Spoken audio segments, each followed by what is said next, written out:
সবাই কেমন আছো? আজকে হচ্ছে জানুয়ারি মাসের ৩ তারিখ ২০২৫ সাল।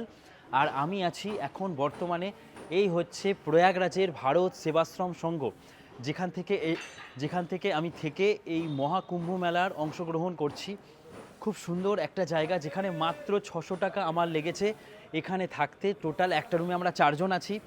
খুব সুন্দর একটা জায়গা, যেটা তোমরা এসে এখানে থাকতে পারো। আর এই হচ্ছে ভারত সেবাশ্রম সংঘের একদম মেন গেট। এই গেট থেকে বেরিয়েই আমরা পেয়ে যাব অটো টোটো, একদম ত্রিবেণী সঙ্গম, ২.৫ থেকে ৩ কিলোমিটার দূরে। খুব সুন্দর। ১৪৪ বছর পর হচ্ছে এই মহাকুম্ভ মেলা। ১২টা পূর্ণ কুম্ভ মেলার পরে হয় মহাকুম্ভ মেলা। ১২ বছর অন্তর হয় একটা পূর্ণ কুম্ভ মেলা। সেই ১৪৪ বছর পরের মহাকুম্ভ মেলার অংশগ্রহণ করতে যাচ্ছি। চলো, কি সুন্দর দেখো। সম্পূর্ণ ভিডিও নতুন টেস্টে পেয়ে যাবে। আর ইনস্টাগ্রামকে ফলো করতে ভুলো না। হর হর মহাদেব। বাই।